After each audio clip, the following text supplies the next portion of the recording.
I'd like to recap here for our audience. It is now 2:31 in the east, 11:30 on the west, and there is breaking news on this, what now is a very historic Sunday for our nation. President Biden today announcing that he will not seek re-election. Biden, the 46th president of the United States, made this announcement in a letter just released. The president writes, "It has been the greatest honor of my life to serve as your president, and while it has been my intention to seek re-election, I believe it is in the best interest of my party and the country for me to stand down and to focus solely on fulfilling my duties as president for the remainder of my term." President Biden did offer his full support for Vice President Kamala Harris to be the Democratic Party's nominee this year. The president says that he will address the nation later this week. Mr. Biden, the first president now since Lyndon Johnson in 1968 not to declare to seek a second term. The president is at his home in Rehoboth Beach, Delaware this weekend. He's recovering from COVID, and he returned there late Wednesday night from a campaign swing in California. I also have a statement here now from Senate Majority Leader Chuck Schumer that I would like to read to you. He writes, "Joe Biden has not only been a great president and a great legislative leader, but he is a truly amazing human being. His decision, of course, was not easy, but he once again put his country, his party, and our future first. Joe, today shows you are a true patriot and great American." Bringing in Nancy Cordes at the White House. Nancy, this statement from Senator Schumer, quite profound. It goes back to that personal sacrifice that we were speaking to earlier. Right. And Joe Biden, if nothing else, has very, very deep roots in the Senate. And this was a very personally painful experience for many of these senators who served alongside Biden in the Senate, some of them for decades. This has been a really gut-wrenching experience for the entire Democratic Party, not only because it was difficult for them to see someone who they cared for quite a lot and who they felt had really had a very historic first term filled with a lot of successes, checking off many of the goals that he had set out for the first term of his presidency, but also this desire that many of them had from Chuck Schumer on down to make sure that this was a decision that President Biden could come to on his own. They wanted to show him that respect and enable this to be his decision and not to force him out. And so they proceeded slowly, especially the leadership. These members of Congress who had gotten to their positions of power, just like he did, through years of hard work and being with him in the trenches in those negotiations, they proceeded pretty slowly to try to send that message to him behind the scenes without coming out and calling on him to step down. They really wanted him to do this with dignity. And so, yes, there are a lot of members of Congress today who aren't proud that this is the way that things ended up. They believed in Joe Biden. They had hoped that he would be the nominee for another 4 years. This wasn't necessarily the outcome that anyone wished for or anticipated. But once it became clear to members of Congress all the way up to the upper echelons that it appeared that Joe Biden was going to struggle, not just over the next 4 months in this election, but potentially in the next 4 years, they also felt a duty to send him a very strong message. And so I think that, that letter that you read from Schumer is pretty indicative of how a number of members of Congress are feeling today. Nancy Cordes, obviously, as you mentioned, that they wanted to show the utmost respect to the president and have him make the decision and do it on his terms. Let's go back to Willie James Inman, our CBS News correspondent, who is following the president in Rehoboth Beach, Delaware. Willie, what do you have? Very bitter in some ways. Hey there, Christine. Well, we are in position here at the Rehoboth Beach Library. It's a spot that the president just doesn't stay far away from if he wants to make a statement, but no word yet in terms of if or when the president will come out and speak publicly. Of course, as you have been mentioning, as we've been talking about, the president is recovering from COVID-19. He is in isolation. And what a weekend to make this decision to, of course, be with his family. We knew that the First Lady has been with the president amid this COVID-19 diagnosis.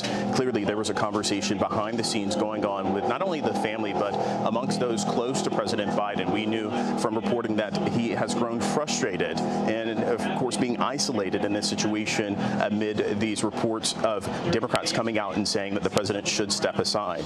But clearly, we would love to see and hear from the president today, but he came out with this statement on X, on Twitter, to say to the American people that he will not seek another term, but still behind closed doors here as he recovers from COVID.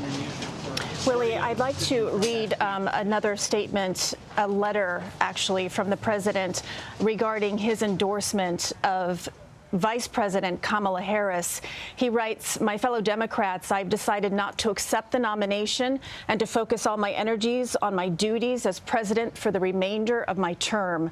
My very first decision as the party nominee in 2020 was to pick Kamala Harris as my vice president, and it's been the best decision I've made. Today, I want to offer my full support and endorsement for Kamala to be the nominee of our party this year. Democrats, it's time to come together and beat Trump. Let's do this." Willie, are you hearing any word today of whether or not we will hear from the vice president? Yeah, that's certainly an open question. I anticipate some type of statement coming from her to talk about this situation. But I also want to talk about what's going on out there in the American public. They're seeing this for the first time, of course, as we're getting it. Vice President Kamala Harris has been with the president since he decided to choose her as his running mate. And as Margaret Brennan pointed out on Face the Nation earlier today, this is about votes. And there have been a lot of black voters, I'm talking about black women in particular, who see Harris as the next party leader, who see Harris as someone who can carry the torch, that it's their turn to seek leadership in terms of leading the country. So Kamala Harris has a lot of fierce support within the black community. So does Joe Biden. But at the same time, Harris is someone who could potentially bring about that coalition. It's an open question as to whether or not she'll be able to be as powerful as President Biden was at the top of the ticket just several years ago. But clearly, this is something that we'll continue to watch, and we'll bring it to you first once we hear from the Vice President, Christine. Some great points there, Willie. And on that note, I'd like to bring in now Ed Gordon, anchor at BET. He actually interviewed the president just this past week. Ed, your reaction here today on hearing this news? Yeah, well, I can't say that I'm surprised, but it is an extraordinary place in history that this moment will take.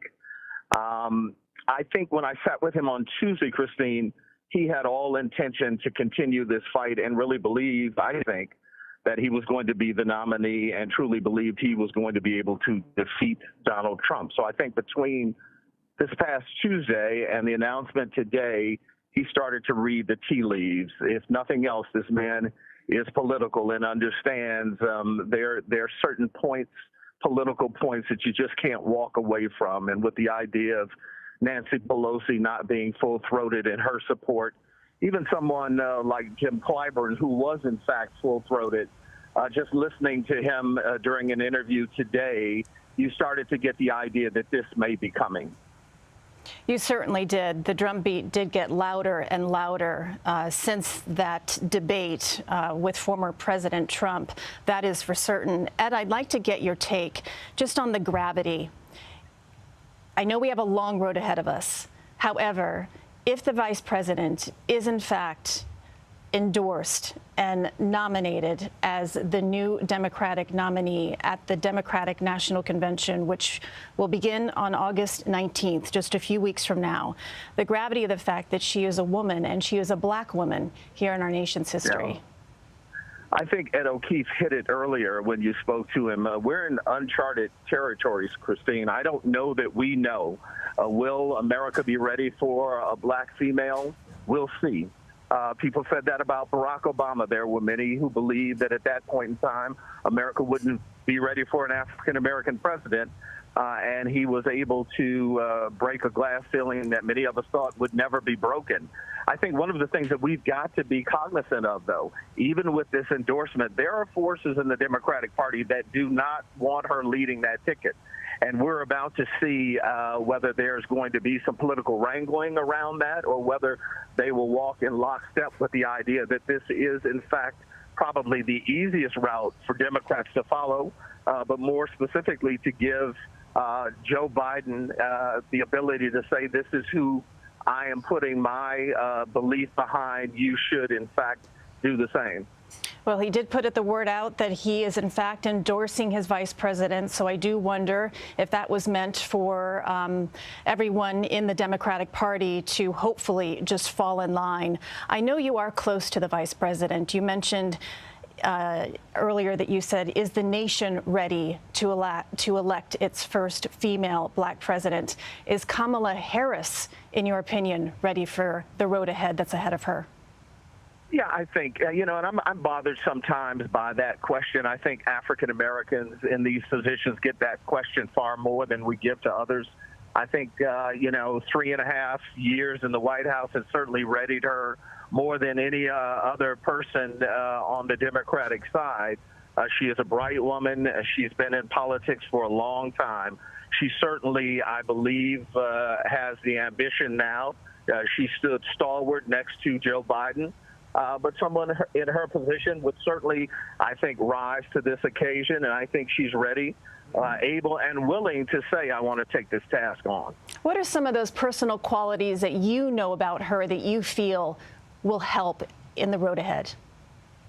Well, I think what we've seen her do at the outset when she was given the idea of handling reproductive rights, a lot of people have suggested, that she stumbled and failed on the border issue, but I think that that's one of those issues that everyone who's been front and center of that, and I'm talking about presidents who were seated in office, have had an opportunity to, use the bully pulpit, but haven't been able to get their arms around the best way to handle that. But she, as many people have suggested, found her footing around reproductive rights.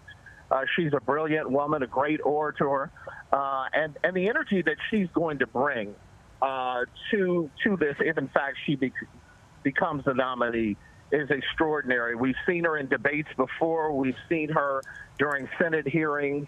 She's quick on her feet. I think she'll be a formidable opponent.